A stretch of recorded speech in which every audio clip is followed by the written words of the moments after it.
Because that's going to happen regardless. You're going to have to get rid of your friends if you want to win the Big Brother game. Getting rid of Caleb this week, you'll cut off a tie with Amber because Amber already has Cody and who knows what other guys she's like talking to.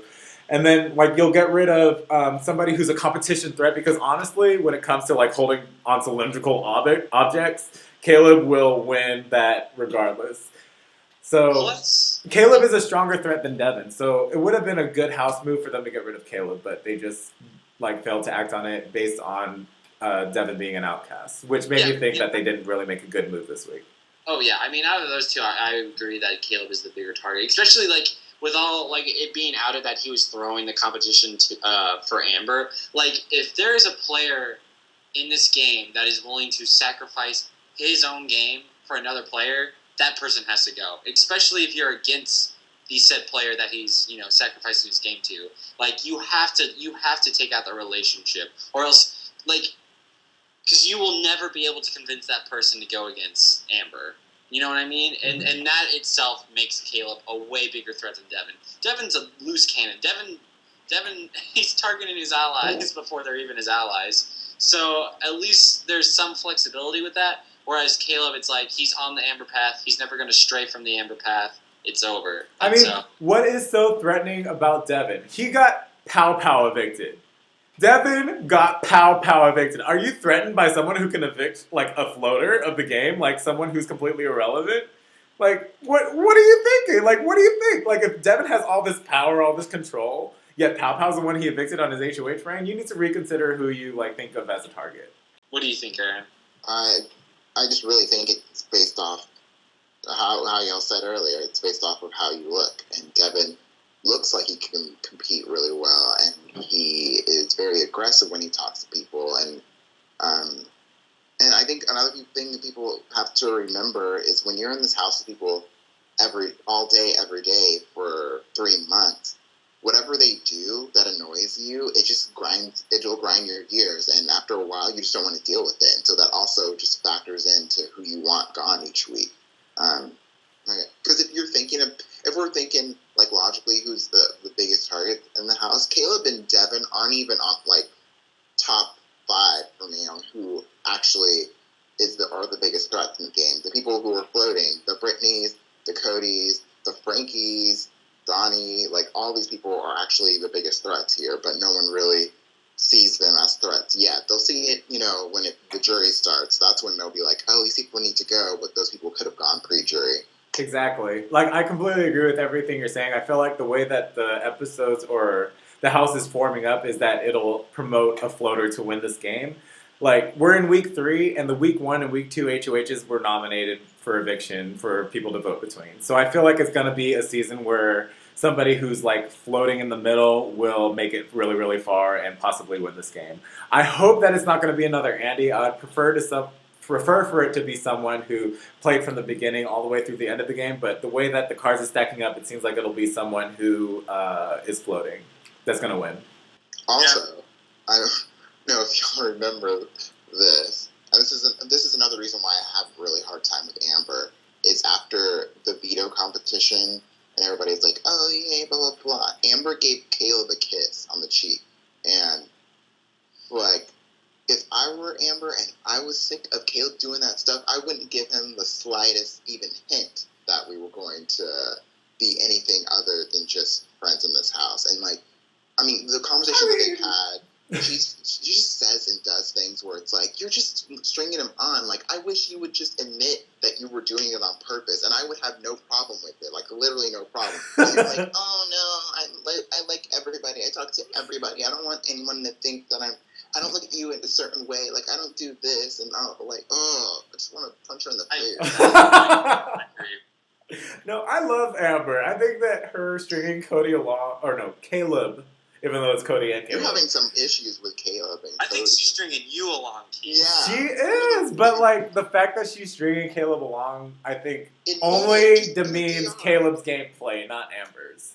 Just get a DR and say that you are. I would love for somebody to own their Allison Irwin. Like, we need a new version, because we haven't had one in a long time. And if you would just admit that you were stringing them along, then I'd be like, okay, Amber, keep doing what you're doing. Get on your game. I can't wait for Caleb to be on jury and be the only vote to give Amber the win. I don't know, man. I don't know if he's going to make it. Let's talk about Cody's game, because Cody got a lot of airtime, I think, Wednesday and Thursday. He did, and he hosted the POV. He did host the POV. He did a very nice job. And he gave Jocasta a lap dance, a dehydrated lap dance. Oh, yeah. Dehydrated? You want some water? You're thirsty? You're thirsty, Jocasta? That booty juice.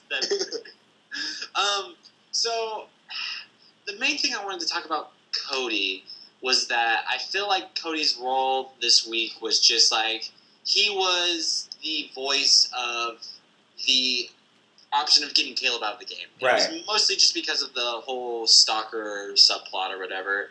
And I was thinking about it, and I don't know. I don't know if it was purely for the show or if it's how he's truly feeling. I don't think Cody's play is to get rid of Caleb. I think the only reason he would get rid of Caleb is because he thinks that he could 100% lock down Amber with Caleb out of the house. But I think that he can do that regardless. I think the moment Caleb becomes a threat is when Caleb starts voicing things against Cody, or tries to actually start trying to turn people against it. And I don't think that's happened. I mean, he was very upfront with Cody about his concerns with Amber. I know there are a few things on the live feeds where I believe he stated to people that, if they're a thing, then they're a thing. That's just what it is. And I honestly just think it was kind of played up for the whole stalker thing. So, I don't know. What do you think about the whole Cody-Caleb relationship going on? Well, first off, I think that it was great that Cody started calling Caleb out for his stalkerish tendencies, because that was way more apparent on the feeds than it was on the episodes. So it was good for people to see that Caleb really does stalk Amber inside the house. Oh, yeah. So I do appreciate Cody for giving that light to it. And also, Big Brother needs to have that counter story to what's obviously happening in the house. Like, Devin's going to get evicted.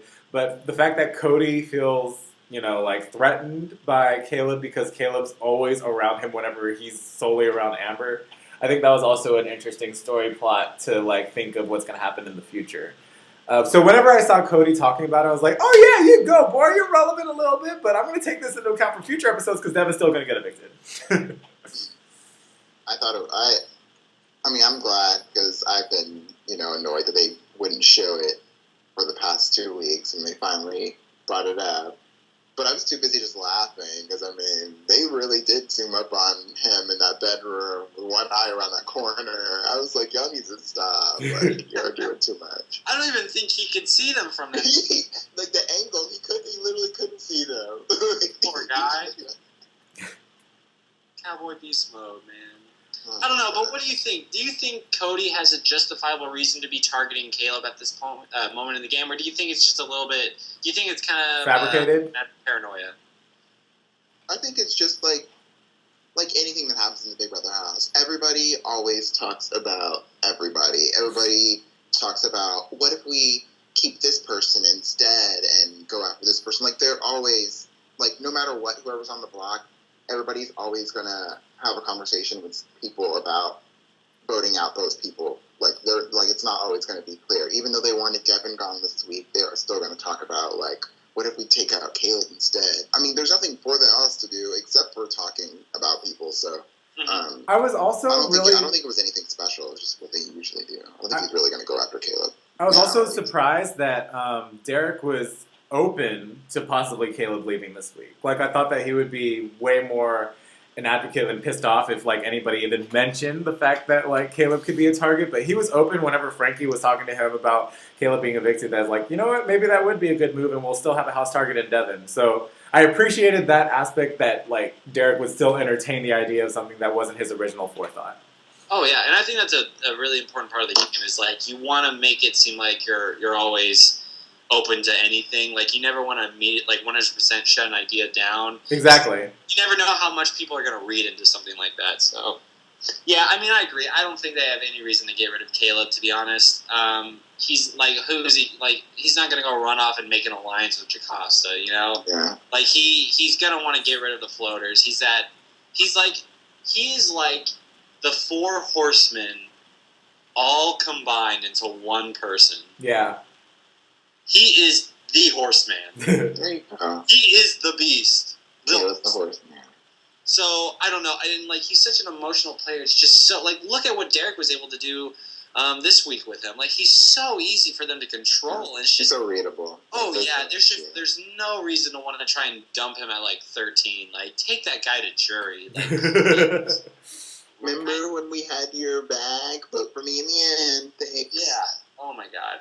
Yeah. It's So they evict Amber. they could evict Amber and just be Caleb, I know that you don't want to leave, but think of it this way. Now you get to go to the jury house with Amber and be like, oh, yeah, man, well, you got my vote. Send me to the jury house then. Send me. This could be either a really good move or a really dumb. Getting evicted on purpose. All right. Can I also mention? Let's go ahead. Let's talk about the finals, the speeches that were made during the eviction. Aaron, I saw that you tweeted something about it. You said that you don't want to talk about Donnie's family, and I feel like I don't know if it's just if I'm by myself in this notion, but I used to hate old school BB, and when we had to listen to their family.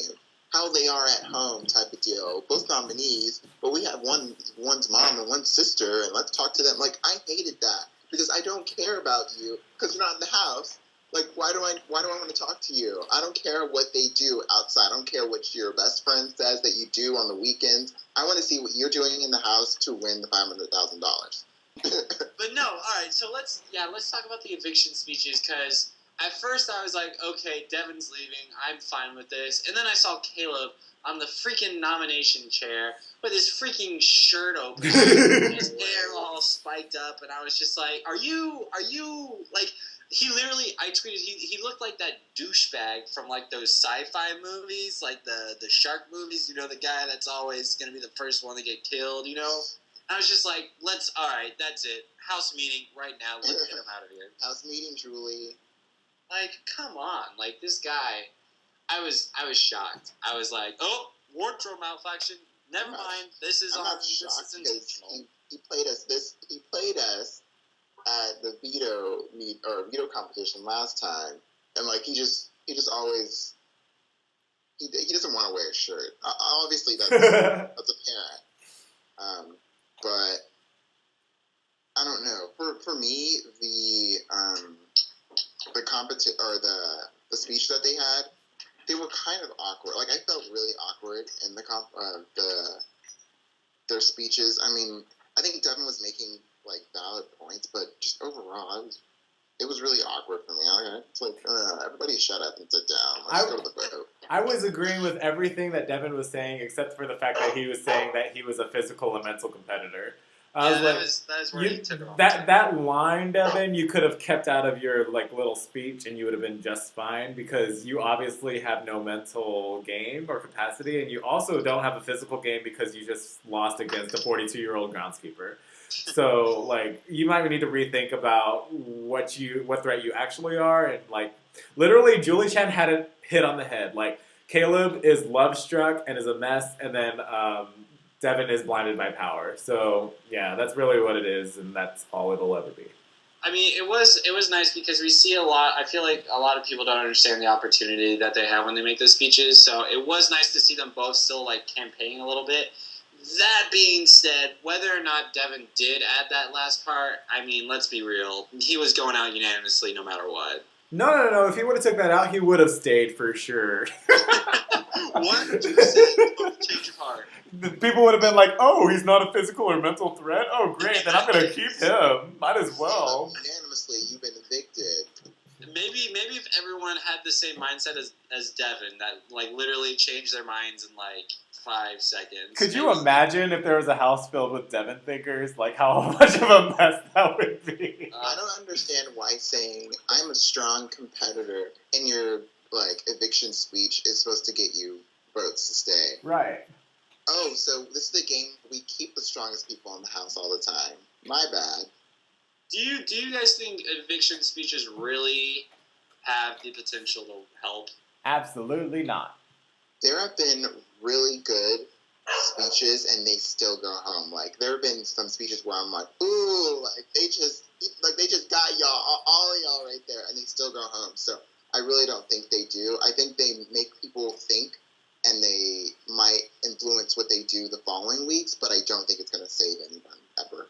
Yeah, I mean, everyone, I feel like once you're sitting in that chair and they're about to start, you're about to go live, like, you know what's going on. Like, there is a plan in motion. Exactly. And conversations have been had before that moment in time. So, like, whenever those speeches happen, it's kind of like too little, too late. Like, people already know what's going to happen, and it's too late to go against the grain because you need to make sure that everybody else will go against the grain as well, so you're not in the minority. So, by that point, speeches are completely, like, irrelevant, and, so, like, stop. So, HOH...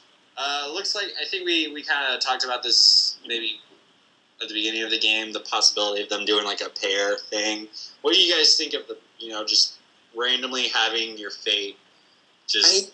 I need to go back though, because you keep hopping over these moments. I thought we talked about the possibility.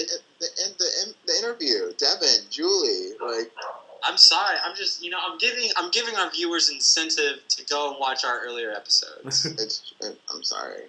I mean, I thought Jocasta had a very classy eviction speech or a goodbye message, where she was literally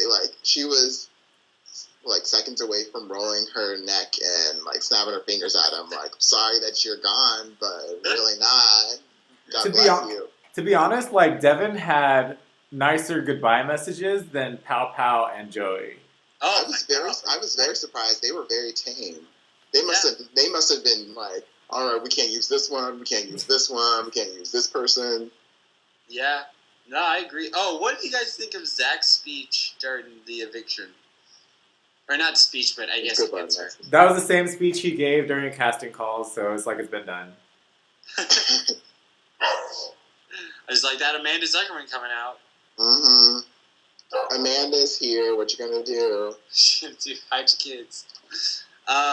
So yeah, I don't know. What taking a first look at the pairs, like, who did you guys think was like, oh, they have a really good shot at winning? I tweeted it, which was Frankie and Cody and Hayden and Donnie. Donnie, is that what I said? Yeah. Erine, I have a question for you. How did you feel since week 1, every single member of your team has been nominated post-veto? We can't stop being relevant. We can't stop, and we won't stop. I'm looking at you, Jocasta. The only reason that you were even on this episode is you had a heat stroke and then you got saved with the veto. Victoria, the only reason you hit the episode is because you were over here cock-blocking Hayden. Like, I don't want to go after people right now, but the truth is the truth. Part 2 of my question, how does it feel that your person actually survived post-veto? We're done being evicted. We're just done. You had a team meeting, you plan, you're implementing it. So I guess we'll have to see. I guess we'll find out someday who the winner of the HOH is. Will be. Are you guys ready for some segments? Yeah, let's do it. Okay, so it is time for What You Gonna Do, Girl? What You Gonna Do? What you gonna do, girl? The black what you girl gonna about do? you. And I'm gonna pick someone that I actually am a pretty big fan of their game. I think they just need kind of that push and just to be pointed in the right direction. So I'm actually going to talk about Cody. Cody, what you gonna do? What you gonna do, girl? You are flirting with disaster right now. And I'm not talking about Andrew. I'm talking about the beast incarnate, the cowboy, #Southern animal. So you gotta be careful because you know that with Devin out of this house, Caleb is wearing the crown of emotional instability. So you just have to make sure that you don't say anything that's going to set him off because you need him to stay cool. Now, here's the thing with Amber. You know that she's been flirting a lot with Caleb. Whether she denies it or confirms it, you know that's what she's been doing. So you need to be careful when you're talking with her because even though she hasn't admitted to us as viewers that she's stringing him along on purpose, you got to assume that's what she's doing. So she might be trying to work that same game on you, buddy. My advice for you is to nurture that relationship. Maybe even make her think that she has you under control when in actuality, you're the one that's calling the shots. And here's the thing with Caleb, dude. You don't have to worry about Caleb. If Caleb wanted you out, do you really think he would have been dumb enough to come to you and talk about the Amber situation? No. It's because Caleb has his emotions on his sleeve. You know that. He knows that. The whole fucking house knows that. So he is not the person you should be worried about. You gotta trust your alliance. You gotta trust Derek. You gotta trust Zach. And you gotta trust Frankie. And you know that they have a good hold on you, Caleb, and that he's easily manipulated. You need to be focusing on the people that are your real threats. People that are riding in the middle, maybe like Nicole or even Hayden. These are the people that are going to be your biggest competition. So don't be focusing your game on a love-struck Caleb and how he's going to affect. Do not put your emotions into it. You need to think about this game logistically and who is going to be the biggest threat to your game later on the road. So if you do win HOH, I would really hope that you consider these options and don't do the easy thing and get Caleb out. Not when he's not coming after you. That is not going to help your game, Cody. And that is what you got to do. I am gonna pull your daughter and your mother. And your daughter and your mother are too. Your daughter and your mother. Your daughter and your mother. By her weave on Victoria. And here's the thing. So, Who? people, yeah, who are you? Like, all of us got here day one, Victoria. What day did you sign up for Big Brother? Because I haven't seen you do anything except cry because you got nominated by your friend Frankie, and then roll up in the bed with him later. I literally haven't seen you do any strategy talk. I haven't seen you compete in anything decently. I don't understand what it is that you were here for. It's obviously not to win the money. So I need you to bring something else to the table, maybe some entertainment value. You're not even doing that well on that because you haven't gotten any screen time. I don't understand Victoria. I don't understand how she got casted. There's that first part there. I don't understand what they saw in her that was like, you know what, she's going to bring this to the table. She hasn't brought anything to the table. The only thing that she brought to the table was angering Zach, and it only got him more, fans. More people were fans of Zach because he hates Victoria so much. Literally the only thing that you brought to this table. I need you to, I don't know, have a strategy, talk game with somebody. I know you sit there with Jocasta and Brittany all the time, looking at Cody and staring at Caleb and talking about how mean and the devil Devin is. Devin's gone, so that's one of your people that you can't talk about anymore. So I need you to pull your game together and get your life together. Thank you, Victoria. That's all I have to say. Next caller. I'm really disappointed in Victoria because, I loved her reaction when Frankie put her up and how she's just like, you know what, I don't trust Frankie. Exactly. And I was okay, this girl's got her head, she's gonna play the game. And then she just disappeared. I was like, oh my god, did this girl get jodied and then they just forgot to edit it? Keith, I'm hungry. I'm hungry too, so it's time to serve up some cake. Anybody want cake? And boy, we might need to bring 3 spoons to this cake that's being served because I'm talking about that love triangle, the one and only, the Amber, Cody, Caleb, the ACC. Let's talk about it. Let's dive right in. So Caleb throws the veto competition, right? And he's doing it to be chivalrous because he knows that Amber cannot win a competition on her own. Circa HOH2 winner, but let's just say that she can't. So Caleb, volunteers himself to be nominated next to Amber. Great. One of my favorite reactions was Amber inside the DR just completely demeaning Caleb's, reasoning for for volunteering to be on the block. She's just boy, you're so crazy. Absolutely no reason at all for her to, even thank Caleb for doing what he did. But that's neither here nor there. The competition goes on. Amber wins, according to plan. Then she's on a hammock, doing her thing, reading her Bible, being a good Christian girl that she is. And Caleb comes over, thinking that he's going to get some, on finale night. And Amber is just like, I'm not having it tonight. No, you will not. I will not. Oh, you want me to be your day on finale night? No. Next question. Do you have another question, Caleb? And Caleb's like, what do I need to do to prove you I'm already on the block? And Amber's just very transparent. No, no, I'm not attracted to you, and nothing you could say can do anything to counter it. So what next?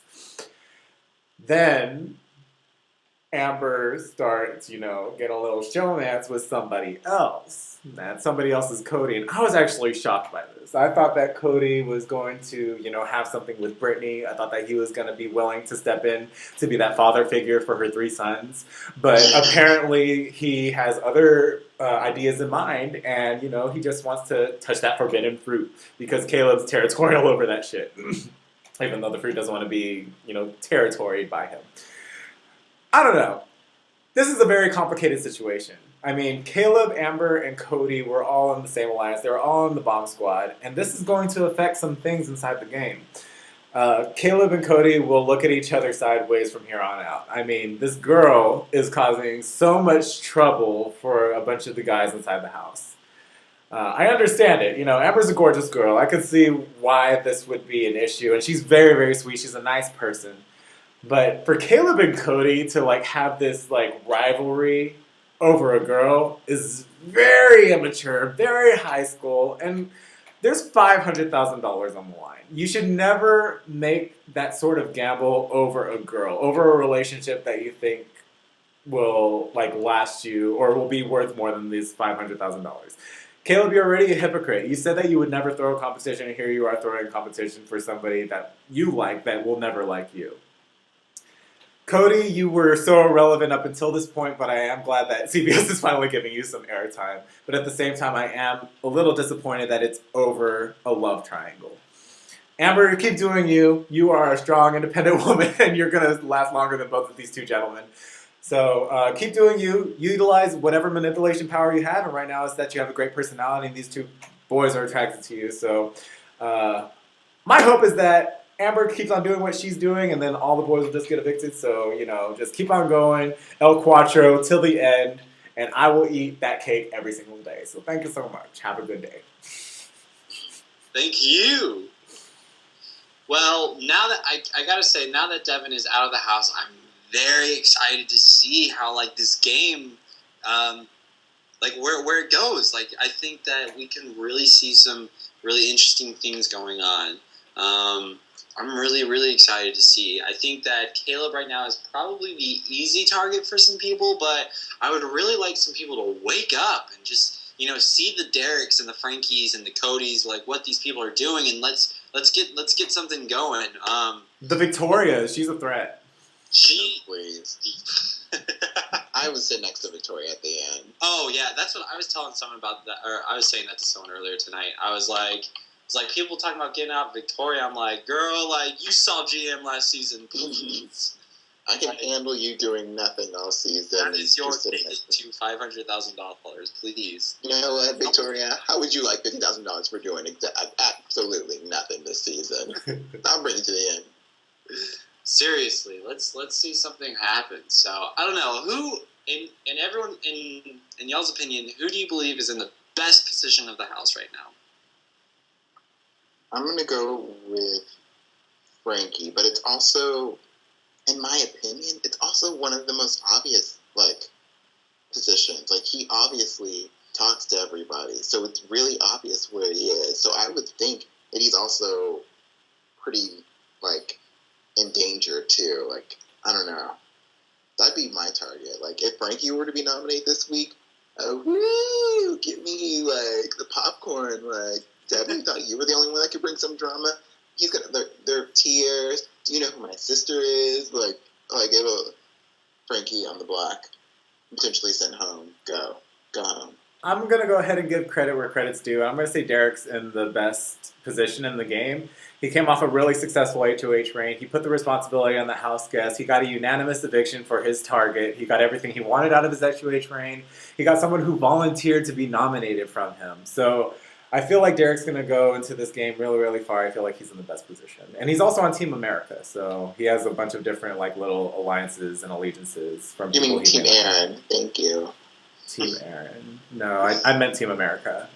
No, I know what you meant, but you pronounced it wrong. I definitely meant Team America. Well, I agree with both of you guys. I think Frankie and Derek are in pretty good positions. The one person I would put above Derek is not Nicole, sorry, but I would give Christine the best position in the game right now, just because I don't think anyone is mentioning her name.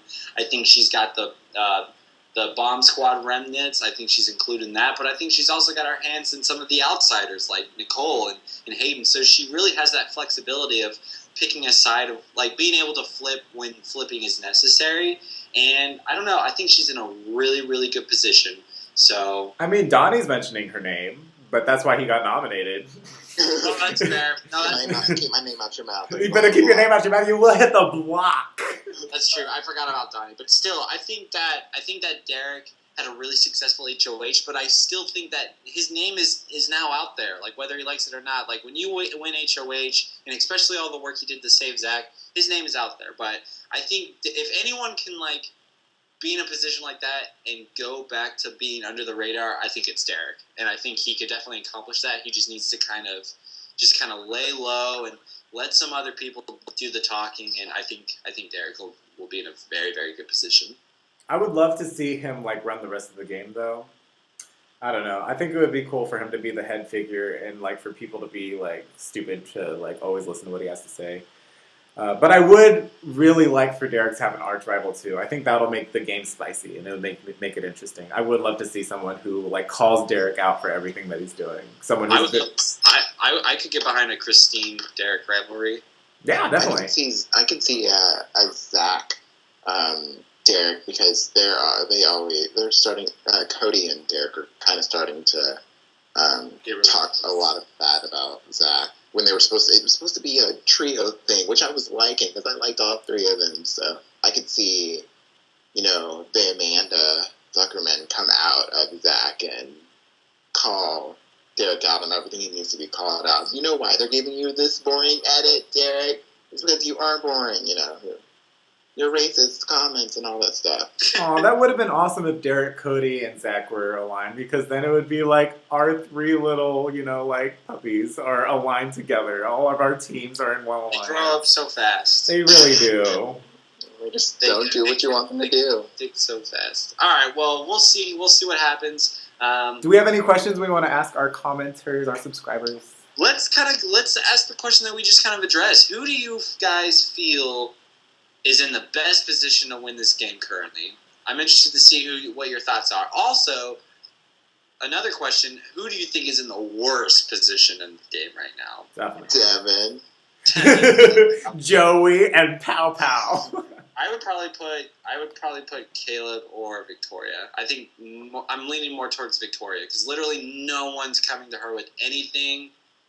But at the same time, that's like also why she's in a good position. Well, yeah, it's a double-edged sword because like she could very well make it to the end, but she's not going to win with the game that she's playing. Yeah. And for that, I would put her in a really bad position. Right. But I'm interested to see what everyone else thinks. So definitely, just kind of talk about it down in the comments. Who you like, who you don't like, who do you think is got a really good chance of winning this game? And you definitely don't want to miss Sunday night's episode where we break down who won HOH, the nominations, the Battle of the Blocks. It's definitely going to be an action-packed episode, which means you definitely don't want to miss us breaking down the basics for it. Exactly. And make sure to follow us on Twitter. We have our Twitter handles in the description below. And we like to tweet during the episode, so make sure you at our Twitter name, and we'll at you back. Yeah, definitely. Talk with us. Interact with us. We love talking with people during the show. I have no time to talk to people during the show. I'm too busy going at Victoria, calling her the wrong name, Jocasta. You're just trying to survive. You don't have time to interact. I'm trying to survive the block. All right, well, you guys have a great night. Thank you so much for watching, and always remember, stay basic. Stay basic. Bitch ass. Bitch ass bitches. And also, Jolie Chen, you look fabulous in that red dress. Fabulous. Just